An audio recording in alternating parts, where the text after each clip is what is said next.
Muy bien, hermanos, vamos a estudiar y escudriñar la palabra de hoy y quiero que veamos un tema importantísimo en esta mañana. Dice la palabra de Dios en el versículo 1: David volvió a reunir a todos los escogidos de Israel, 30,000. Y se levantó David y partió de Baalá de Judá con todo el pueblo que tenía consigo, para hacer pasar de allí el arca de Dios, sobre la cual era invocado el nombre de Jehová de los ejércitos, que mora entre los querubines. Pusieron el arca de Dios sobre un carro nuevo y la llevaron de la casa de Abinadab, que estaba en el collado. Y Usa y Ahío, hijos de Abinadab, guiaban el carro nuevo. Y cuando lo llevaban de la casa de Abinadab, que estaba en el collado, con el arca de Dios, Ahío iba delante del arca. Y David y toda la casa de Israel danzaban delante de Jehová con toda clase de instrumentos de madera de haya, con arpas, con salterios, con panderos, flautas y címbalos. Cuando llegaron a la era de Nacón, Usa extendió su mano al arca de Dios y la sostuvo, porque los bueyes tropezaban. Y el furor de Jehová se encendió contra Usa, y lo hirió allí Dios por aquella temeridad, y cayó allí muerto junto al arca de Dios. Y se entristeció David por haber herido Jehová a Usa, y fue llamado aquel lugar Pérez Usa hasta hoy.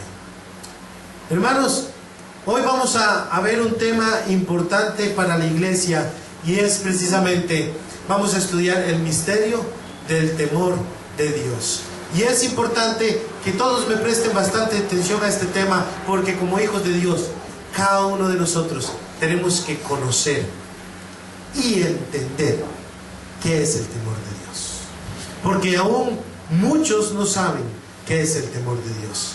Cuando leemos este texto, vemos que David, cuando fue nombrado rey, en el momento que David es nombrado rey, lo primero que nace en su corazón es traer de vuelta el arca del pacto, el arca de Dios, que representaba la presencia de Dios. ¿Por qué? Porque cuando Dios le da a Moisés el tabernáculo, el arca del pacto, en algún punto del transcurso del pueblo de Israel, con el rey Saúl, pierden este arca.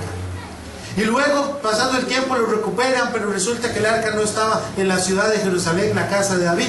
Entonces, hermanos, lo primero que hace él como rey es querer traer el arca del pacto, que es la presencia de Dios. Hermanos, aquí como iglesia, y yo como pastor, el primer deseo que tenemos, ¿cuál es precisamente? Traer a este lugar la presencia de Dios. Amén. Traer a este lugar la presencia de Dios. Entonces nosotros vemos que la intención en el corazón de David es una buena intención, hermanos. ¿Cuántos vienen a este lugar a buscar la presencia de Dios? Amén, ¿verdad que sí? Venimos aquí a alimentarnos, a buscarlo, a conocerlo, a aprender de Él, porque tenemos una necesidad de Él. Amén. Cualquiera que venga aquí sin reconocer la necesidad de Dios en su vida, ya en primer lugar vino mal. Si usted viene por compromiso o por rutina o por tradición, usted perdió el sentido de asistir a la iglesia. Usted asiste a la iglesia porque necesita de Dios. Amén. Y por eso vamos a la iglesia, porque si creyéramos que en la iglesia no vamos a encontrar a Dios, pues no vamos a volver. Es como que usted vaya a un restaurante y no haya comida. Usted no va a seguir asistiendo a ese restaurante. Viene una vez y no hay comida, se va con hambre. Regresa el siguiente día con hambre y no hay comida, se vuelve a ir con hambre. Ya después de la tercera o cuarta vez usted no vuelve, porque nunca tienen alimento en ese restaurante, nunca tienen comida. Entonces, si venimos a la iglesia es porque creemos firmemente que ahí está la presencia de Dios, y nosotros procuramos traer esa presencia. ¿Y qué fue lo que hizo David? A los ojos de los hombres, hizo lo mejor que podía hacer. Y podemos verlo rápidamente. En el versículo 2, dice que iba con David, ¿quiénes? Todo el pueblo. Todo el pueblo iba con David. ¿Iba David solo? No.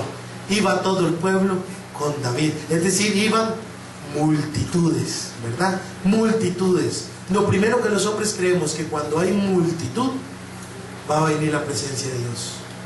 Y muchas veces ignoramos que la palabra dice que cuando hayan 2 o 3, no se ocupan más, 2 o 3. Pero creemos que entre más gente hay, más la presencia de Dios se va a sentir, ¿verdad? Pero tenemos que tener claro que es cuando hay 2 o 3. Entonces lo primero que hace es llevar a todo el pueblo. Lo segundo que vemos en el versículo 3 es que David viene a traer el arca con un carro nuevo. Lo vemos en el versículo 3. Pusieron el arca de Dios sobre un carro nuevo. Lo mejor, lo recién sacadito, ¿verdad? Nada de cochinada, nada de miserias. Traigamos lo que físicamente es lo más nuevo, lo mejor, los mejores instrumentos, el mejor micrófono, el mejor altar, las mejores alfombras, el techo, el templo más bello, todo lo mejor y lo nuevo para traer la presencia de Dios. Y por tercero, vemos en el versículo 5 que dice: David y toda la casa de Israel danzaban. Toda la casa de Israel danzaban con toda clase de instrumentos. Lo vemos ahí, ¿verdad? Danzaban con toda clase de instrumentos. Dice que de madera de haya, con arpas, salterios, panderos, flautas, símbolos. Entonces vemos que había una gran fiesta, ¿verdad? Había una gran alabanza, hermanos. Entonces nosotros decimos, venimos a la iglesia, viene mucha gente, todo es nuevo, todo está bonito, bien limpiado, todo está hermoso, y todo el mundo con mucha fuerza, alabanza, gritos, pandero, gozo, júbilo, instrumentos, alaban a Dios. Y decimos, con esto es seguro que tenemos la presencia de Dios. Amén. ¿Y qué fue lo que sucedió? Y muchas iglesias confunden con creer que tengamos el mejor ministerio de alabanza y pongamos a todos ahí a tocar un coro lindísimo de mujeres y de hombres, ¿verdad? Y todos los instrumentos posibles, violines, trompetas, marimba, de todo le meten, ¿verdad? Y para que haya una buena música y hay gozo y la gente brinca, aplaude, danza y todo el mundo hace un trencito por la iglesia, y toda la cosa. Y no es que eso está mal, hermanos. Pero a la vista de los hombres, lo que nosotros creemos es que la presencia se derrama por lo que hay externamente, por lo que se ve. Porque si usted le celebrara una fiesta y usted ve que venga todo el mundo a su fiesta y que todo sea bonito, los globos, la mesa, los manteles, todo nuevo, y tras de todo el mundo aplaude, brinca, cante, baile como usted dice, con esto me agradaron, con esto me agradaron. Y a la luz de los hombres creemos que esto es lo importante. Pero vean lo que sucedió. Sucedió algo que nadie se esperaba. En el momento que ellos iban danzando, brincando y venían por ahí, dice que los bueyes tropezaban, es decir, que venían en un camino legítimo, las calles de Purral, ¿verdad? Todas llenas de huecos, ¿verdad? Cuando se doblan por hacer, dice, es terrible eso, hermano. Bueno, ¿cuál Purral? Todo Costa Rica. Hay cada hueco, hermanos. Y entonces venían por una calle donde había mucho tropiezo. Y los bueyes tropezaban, entonces el arca que venía en el carro se movía. En un momento de esos que venían con todo el furor, con toda la alabanza, con toda la danza, Usa estira su mano para agarrar el arca. Usa trata de agarrar el arca para que no se caiga. Y donde él toca el arca, dice que se enciende el furor de Dios, la ira de Dios. Y donde él toca el arca, cae muerto. ¿Cómo? ¿Cómo va a morir? ¿Cómo Dios va a permitir que alguien muera en medio de semejante alabanza? Y dice que en ese momento que él cae muerto, todo el mundo se detiene, claro. Todo el mundo se asusta. Y David se entristece y dice, ¿cómo yo voy a llevar el arca así? Algo no está bien. Dios está molesto por algo, algo no está bien. O sea, no es por la danza, por algo Dios no está agradado de lo que estamos haciendo. Y eso provocó la muerte de uno. Entonces David dejó el arca ahí y dijo, no, dejémoslo en la casa de Obed-edom. Llegó a la casa de Obed-edom y le tocó, y le sale Obed-edom y abre, y sale el rey David y le dice, mira, voy a dejar el arca aquí porque alguien la tocó y murió, me la guarda en la sala, por favor. Que pura vida, dice Obed-edom, le dice que me toca, ¿verdad? Y dejan el arca en la casa de Obed-edom y no llevan la presencia de Dios en ese momento. ¿Por qué? ¿Qué fue lo que sucedió? ¿Qué fue lo que pasó? ¿Por qué sucedió esta situación? Y veamos qué interesante lo que nos dice en el versículo 7. Y el furor de Jehová se encendió contra Usa. Lo primero que queremos ver es quién era Usa. ¿Quién es este Usa que fue muerto? El arca se encontraba en la casa de Abinadab, ¿verdad? Qué lindo nombre para que se lo pongan su chiquito, su chiquita, ¿verdad? Cuando tengo hijo, Abinadab, está horrible.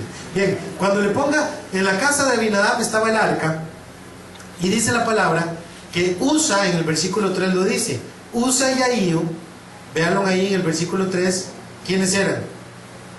En el versículo 3, ¿lo ven, hermanos? Leanlo conmigo. ¿Quiénes eran Usa y Ahío? El versículo 3 lo dice. ¿Eran quiénes? Hijos de Abinadab. Es decir, que si el arca del pacto estaba en la casa de Abinadab, Usa y Ahío estaban acostumbrados a vivir con el arca, con la presencia de Dios en su casa. ¿Verdad que sí?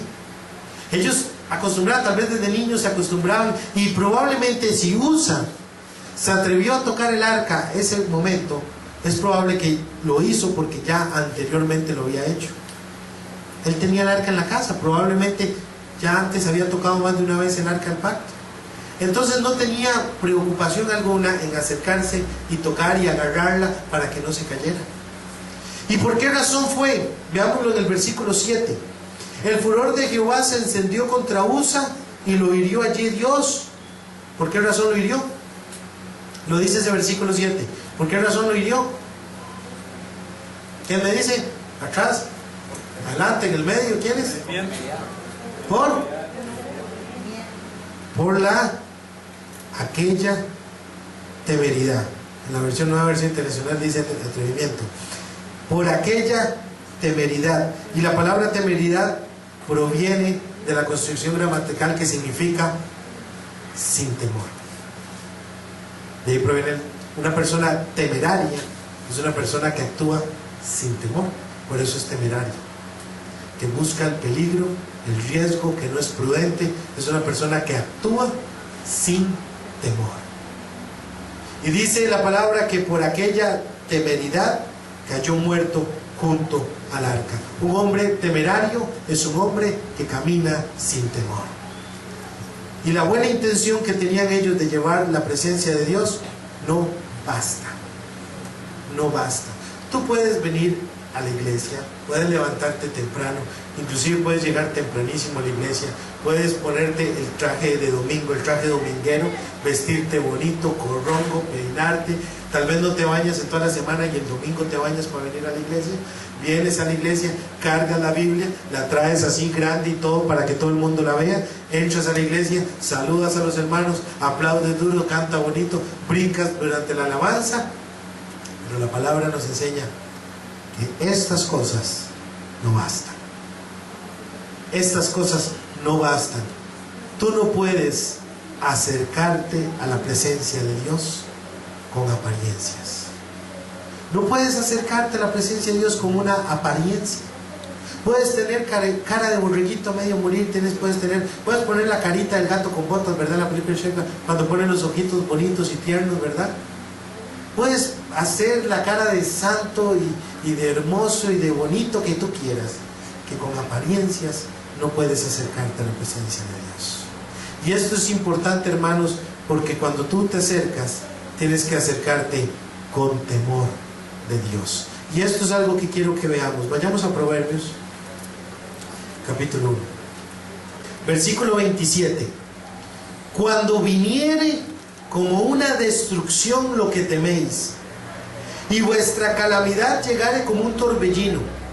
Escuchen, hermanos, cuando sobre vosotros viniere tribulación y angustia, entonces me llamarán y no responderé. Me buscarán de mañana y no me hallarán, por cuanto aborrecieron la sabiduría y no escogieron el temor de Jehová. Esta palabra nos dice, hermanos, que no toda oración es respondida por Dios. ¿Cómo, pastor? ¿No toda oración Dios la escucha? No. Tú puedes orar 3 horas seguidas, que no toda oración Dios la escucha. Dice ese versículo, si lo pueden volver a leer, en el versículo 28, entonces me llamarán y no responderé. Me buscarán de mañana y no me hallarán. ¿Y qué dice? Cuando venga sobre vosotros tribulación y angustia. Hermanos, ¿cuántas veces usted ha estado pasando una situación difícil? ¿Cuántas veces usted está pasando tribulación? ¿Cuántas veces usted está atravesando problemas? Usted ora y ora y ora y no escucha una respuesta. ¿Sabe qué dicen, hermanos? Muchos dicen, es que en esos momentos cuando usted ora y no responde, cuando no hay una respuesta, es porque Dios está trabajando y usted tiene que esperar, y le echan un cuento larguísimo, uno corto, ¿verdad? Puro caperucita, y entonces al final es para que usted crea que Dios siempre le va a escuchar, pero si no responde es por algo. Es porque Él está trabajando y está esperando porque tiene lo mejor. Y en veces, hermanos, en veces es simplemente, usted está pasando problemas y tribulación y no siente una respuesta, no siente una solución, simplemente es porque Dios no le está dando la gana de responderle. Porque simplemente Dios no le está escuchando. Porque simplemente su oración no está siendo atendida por Dios. Porque no todo el que ora Dios le escucha. Y aquí la palabra nos dice claramente, ¿por qué no? Porque dice que no escogieron el temor de Dios. Si usted se acerca a orar sin temor de Dios, su oración no va a ser respondida. No lo va a hacer, hermanos. No toda oración es escuchada. Muy bien, hermano. Y usted me dice, bueno, hermano Jonathan, entonces, ¿qué es el temor de Dios? Hábleme del temor de Dios, me interesa saber. Porque todos hemos hablado del temor de Dios, todos decimos por temor a Dios o por temor de Dios, y no entendemos bien el concepto del temor de Dios. Y confundimos todavía el temor de Dios, y algunos creen que es tenerle miedo a Dios. Déjenme explicarles algo sencillo y simple de entender, que es la construcción gramatical temor de Dios. Porque algunos dicen es tenerle miedo a Dios, es que Dios me puede castigar y condenar. Eso no es temor de Dios. Escúcheme bien, una cosa es temor de Dios y otra cosa es temor a Dios. ¿Ven la diferencia? Temor de Dios a decir temor a Dios. ¿Qué es lo que cambia? La preposición. De la preposición de a la preposición a. Están las preposiciones, todos conocen las preposiciones. A, ante, bajo, cabe, con, contra, de, desde, entre, hacia, hasta, para, por, según, sin, son, sobre, tras. Todos conocen las preposiciones. La preposición de es diferente a la preposición a. ¿Verdad que sí? Preposición, no proposición. A la preposición. Decir temor de Dios significa que es un temor que proviene de Dios. Que la raíz y la fuente de donde nace ese temor es de Dios. Y temor a Dios es decir, que el temor es hacia el sujeto, hacia el objeto, hacia la persona, que sería Dios. Si hablamos de temor a Dios, sí sería tenerle miedo a Dios, porque me puede castigar o condenar.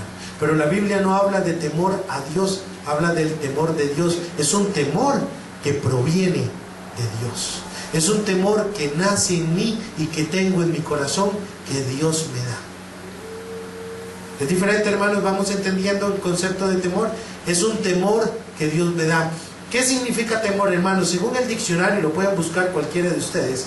Temor significa pasión del ánimo. Escuche bien.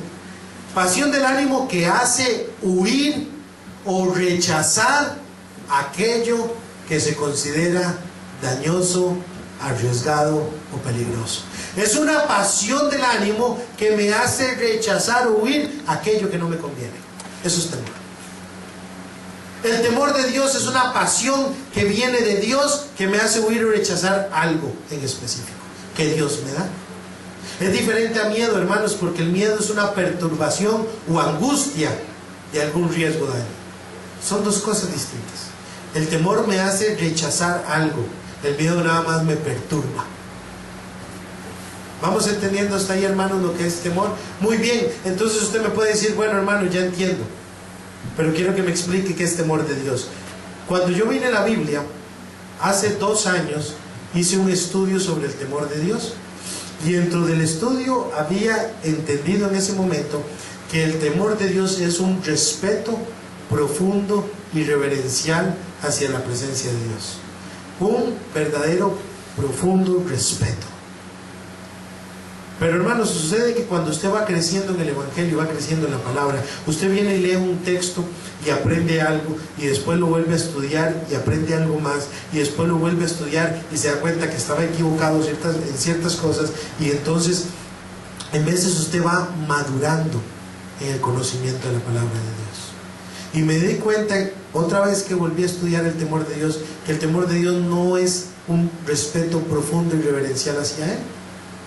Y muchas veces creemos que es eso, pero la palabra misma nos enseña qué es temor. ¿Y dónde podemos encontrar el significado de temor de Dios? ¿Quién nos puede enseñar qué es temor de Dios? ¿Quiénes creen ustedes que nos puede enseñar qué es temor de Dios? Es una pregunta. Jesús. ¿Quién? Jesús. Jesús. ¿Y a través de qué? De la Biblia. De la palabra de Dios. Ahí mismo en Proverbios capítulo 2, hermanos. Proverbios capítulo 2, vean lo que nos dice la palabra.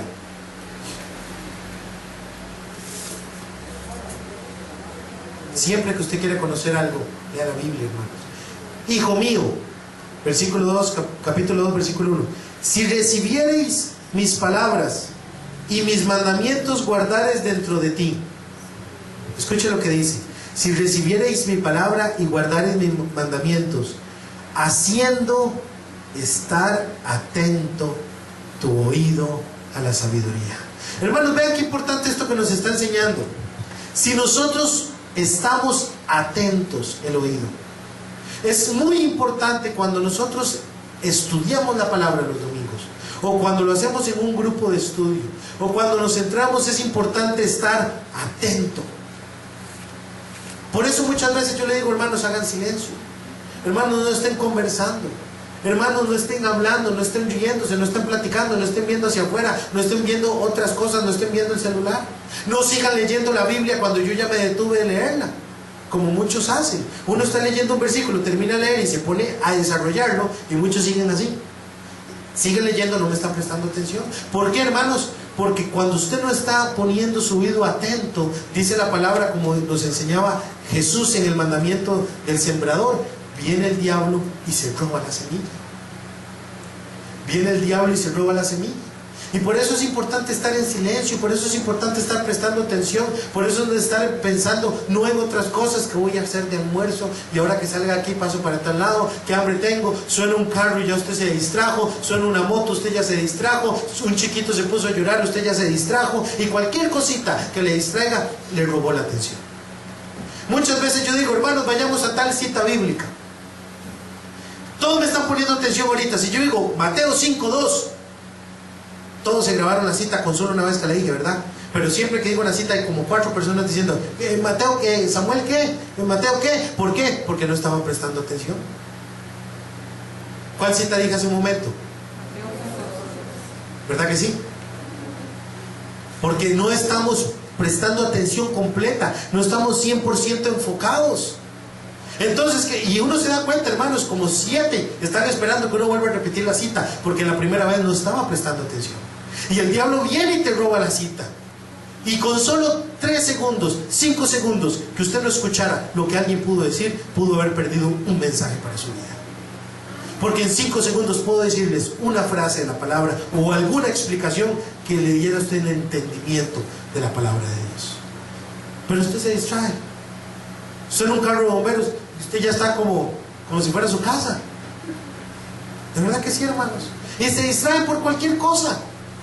Por cualquier cosa, hermanos. Y algunos hasta las uñas, algunos hasta se cortan las uñas en medio del culto, hermanos. Y uno se da cuenta, están ahí.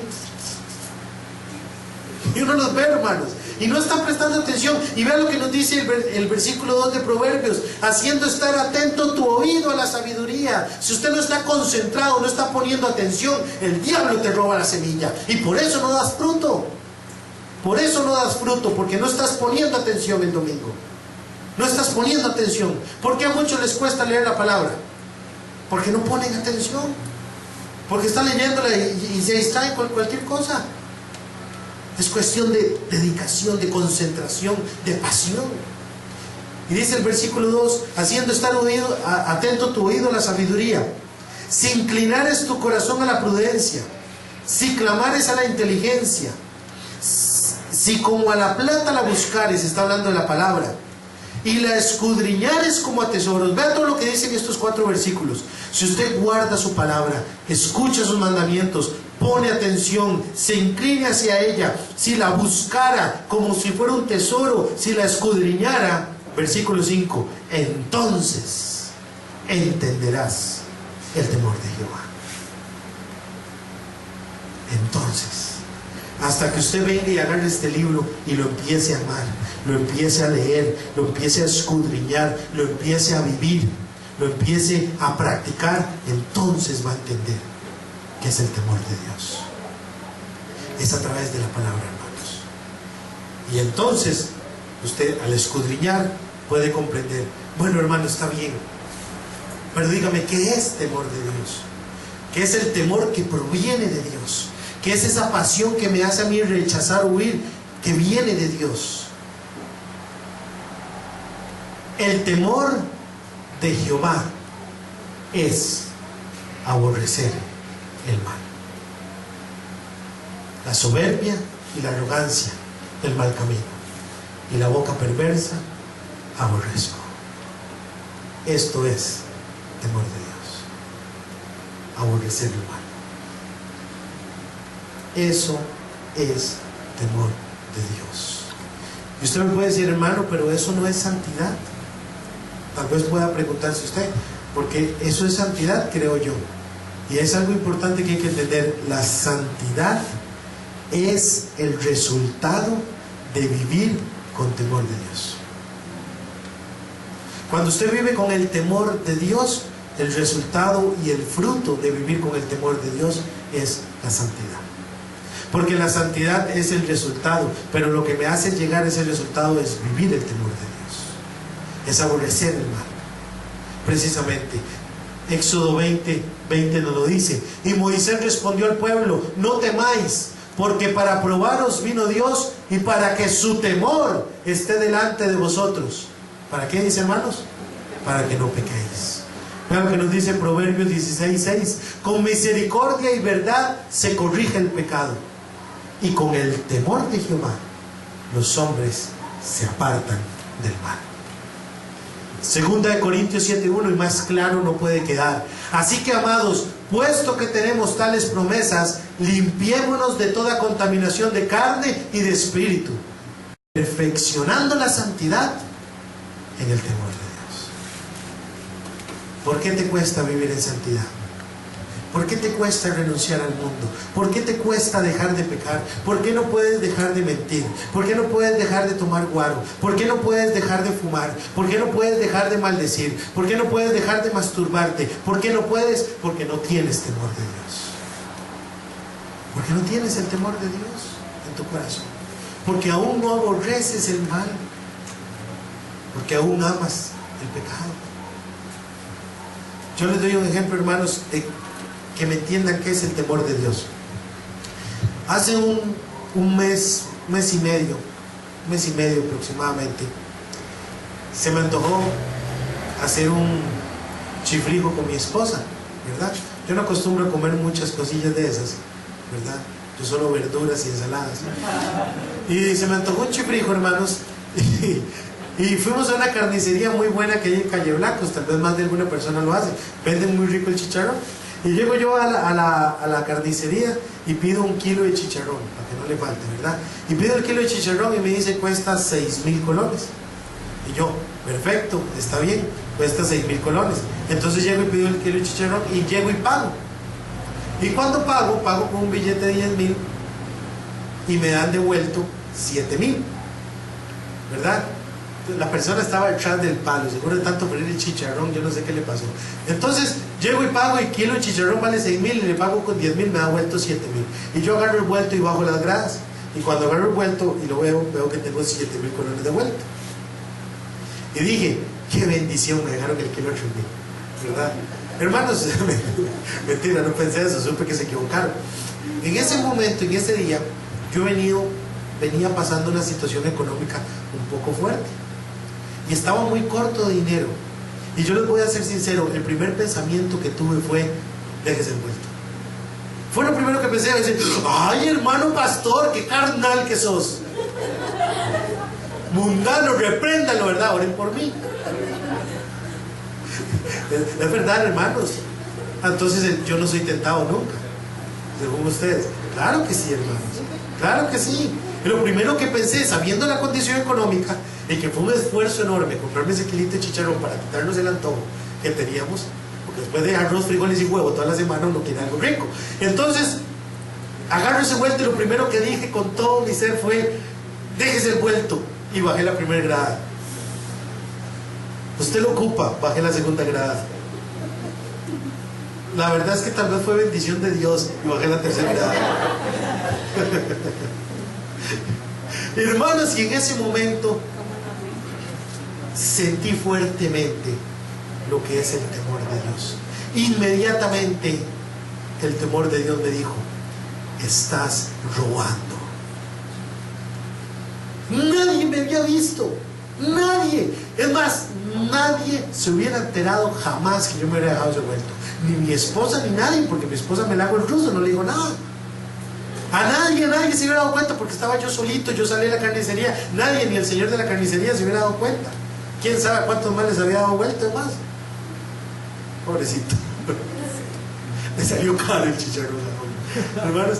Y nadie se hubiera dado cuenta, pero en ese momento el temor de Dios es precisamente que Dios sí me está viendo. Y Él sabe que yo estoy robando. Y sentí, vean hermanos, sentí el Espíritu Santo a la par mía, con una mirada así como que voy a llorar. Y sentí a Jesús en el cielo sentado haciendo. Y vi a Dios así. Hermanos, después de ese cuadro, yo agarré ese dinero y dije: jamás. Y me devolví.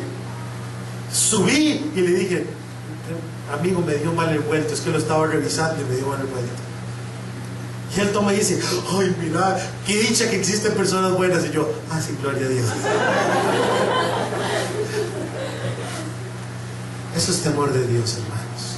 Temor de Dios es caminar sabiendo y entendiendo que Dios te está viendo. Es tener esa conciencia de que Dios ve todo lo que tú haces.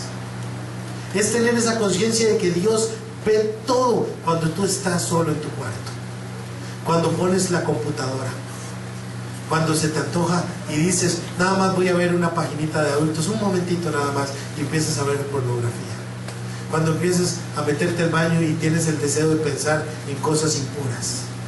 Cuando estás con tu novio, tu novia, y sabes que te ganaste una torta con tu esposo y tu esposa y le vas a mentir. No, es que salí tarde del trabajo y fue que se fue a jugar pool con los amigos. O se fue a vacilar con unos amigos. O simplemente quiere ir a comerse algo. Tal vez no andaba haciendo algo malo, pero sabe que es un broncón en la choza, se le dice la olla. ¿Verdad? Y entonces vas a mentir. Vas a mentir.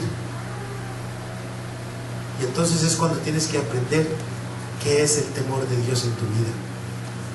Y es el Espíritu Santo que te dice: no lo hagas, vas a pecar, vas a desagradar a Dios, vas a fallar. Y es entonces cuando tú escuchas ese temor, y ese temor que proviene de Dios, de aborrecer, de no querer el pecado. Y cuando en tu vida tú empiezas a vivir no queriendo pecar, no queriendo desagradar a Dios, cuando tú empiezas a vivir con el sentimiento de no querer pecar, de aborrecer el pecado, entonces empiezas a tener el temor que viene de Dios, porque Dios es santo y Dios aborrece el pecado. Por eso el temor proviene de Dios, porque tú empiezas a sentir la misma repulsión hacia el pecado que siente Dios. Y hermanos, y devolví el vuelto a la carnicería y quedé con menos plata, como tenía que quedar. Y eso es lo que dice el Proverbio 15:16, que dice: mejor es lo poco con el temor de Jehová que el gran tesoro donde hay turbación. Es precisamente aprender, hermanos, que como cristianos tenemos que aprender a entender qué es el temor de Dios. Muchas veces, hermanos, nosotros no tomamos buenas decisiones. De verdad que sí, hermanos, somos buenos para tomar malas decisiones en la vida. ¿A qué iglesia asistir? ¿O en qué ministerio ponerme a servir? ¿O qué carrera voy a estudiar? ¿O por qué no estudio y pierdo el año? Terminé saliéndome del colegio porque tomé pésimas decisiones. O porque me cambié de trabajo solo por impulsivo y terminé en un trabajo peor. Y muchas veces no entendemos las decisiones que tomamos, hermanos. ¿Saben por qué tomamos malas decisiones? Porque nos falta sabiduría. Nos falta sabiduría. No tenemos sabiduría para tomar decisiones y para vivir. Y usted me dice, pastor, pero no estábamos hablando del temor de Dios. Sí, hermanos. Y dijo al hombre, he aquí que el temor del Señor es la sabiduría. Y el apartarse del mal, la inteligencia. Salmos 111:10, el principio de la sabiduría es el temor de Dios. Buen entendimiento tienen todos los que practican sus mandamientos, su olor permanece para siempre. Hermanos, entienda esto. Si usted quiere ser sabio, si quiere tomar buenas decisiones, si quiere saber cuál casa comprar, qué crédito tomar, qué deuda pagar, qué decisión tomar en su carrera, qué oficio va a tomar, qué trabajo aceptar, a quiénes va a tener de amistad, quiénes van a ser mis amigos y quiénes no van a ser mis amigos. Decisiones sabias, hermanos. El principio de la sabiduría es el temor de Jehová. Los insensatos desprecian la sabiduría y la enseñanza. Y lo vuelve a decir Proverbios 9:10, el temor de Jehová es el principio de la sabiduría y el conocimiento del Santísimo es la inteligencia. Y para que no les falte, Proverbios 15, el temor de Jehová es enseñanza de sabiduría.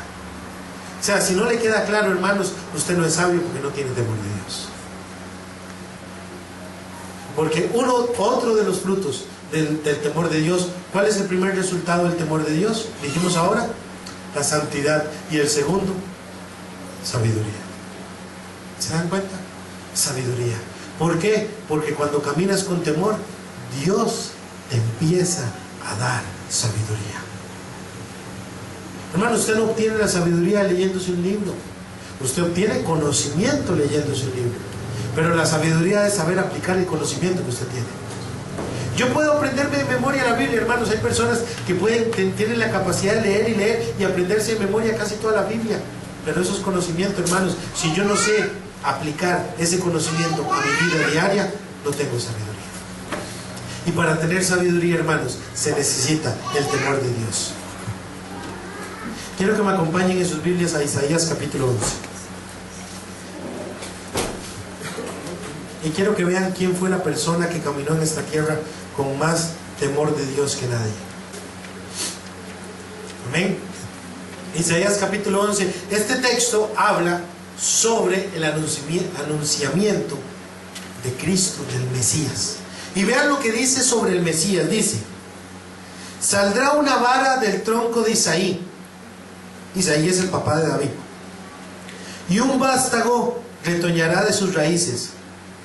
Y reposará sobre él el espíritu de Jehová, espíritu de sabiduría y de inteligencia, espíritu de consejo y de poder, espíritu de conocimiento y de temor de Jehová. Este versículo nos habla cuáles son los atributos del Espíritu Santo en Jesús.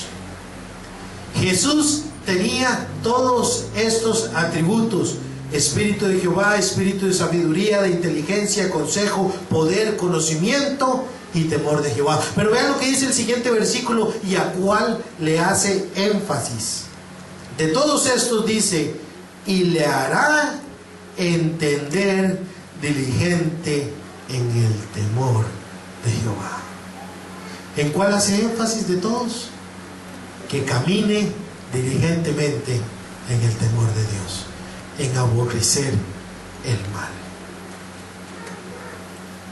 en aborrecer el pecado.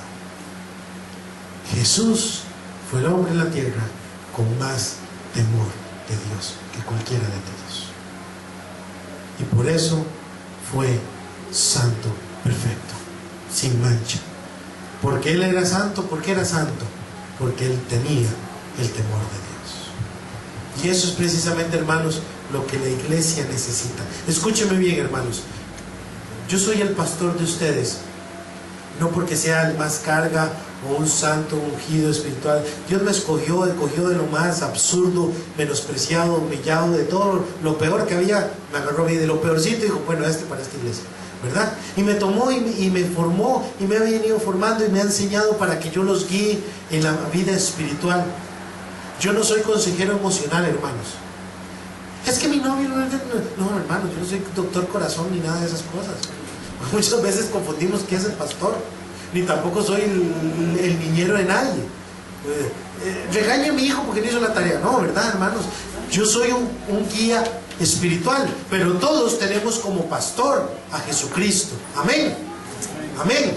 Hermanos, y yo les vengo a decir que Dios me enseña y me revela que para que nosotros como iglesia podamos crecer y conocer y aprender de Dios, necesitamos todos acercarnos con temor. Muy bonita la alabanza, muy bonito el cántico y muy bonito que aplaudan, pero necesitamos que cuando venga aquí ya venga con temor de Dios durante toda la semana. Es decir, que venga en santidad. Que el martes, cuando tuvo la tentación de tirarle un beso al carajillo que no es su novio, que usted venga con temor de Dios. Que cuando tuvo la tentación de madrear a aquel chavalo que le sacó el dedo, que no le dejó pasar en el bus o en el carro, ¿verdad? Que usted venga con temor de Dios. Que aquel que quiso insultarle, ofenderle, usted se quiso volver y humillarlo, que usted cierre su boca y venga con temor de Dios.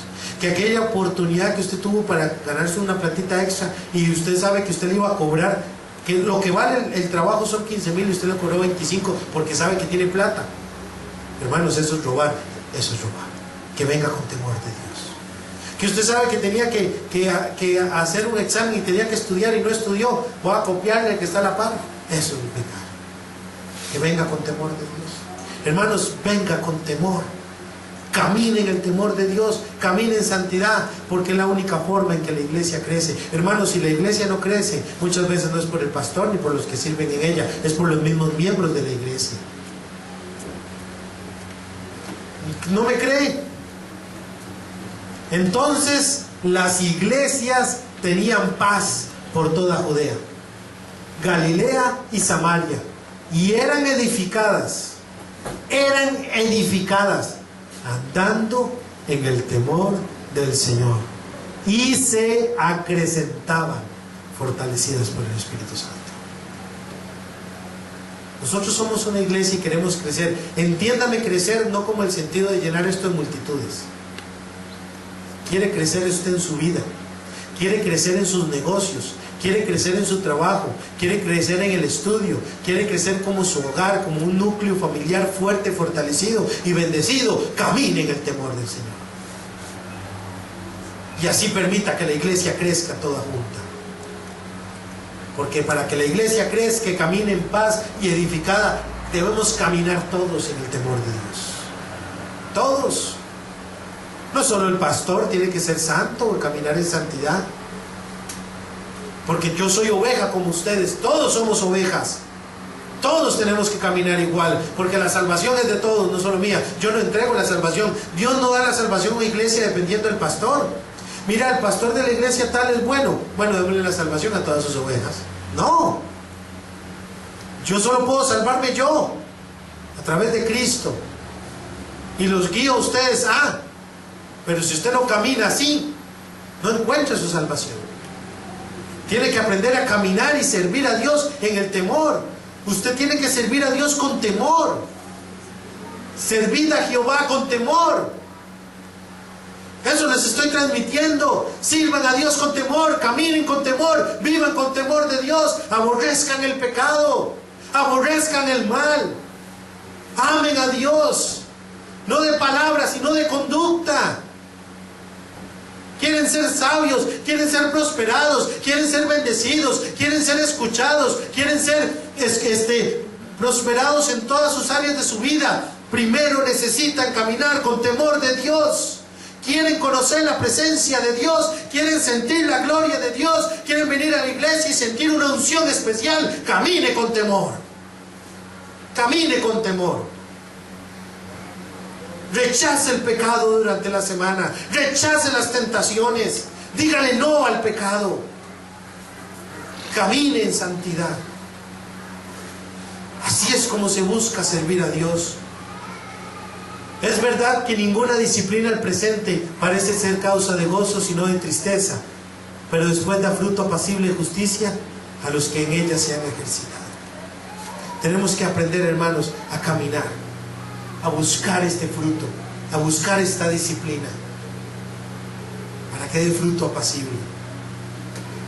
Y para terminar les digo las palabras de Pedro en su primera carta.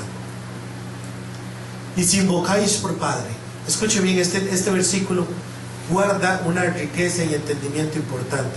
Si invocáis por Padre, si usted dice que Dios es su Padre, si usted clama a Dios, si usted dice que Jesús es su Señor, escuche bien, a aquel que sin acepción de personas juzga según la obra de cada uno, conducíos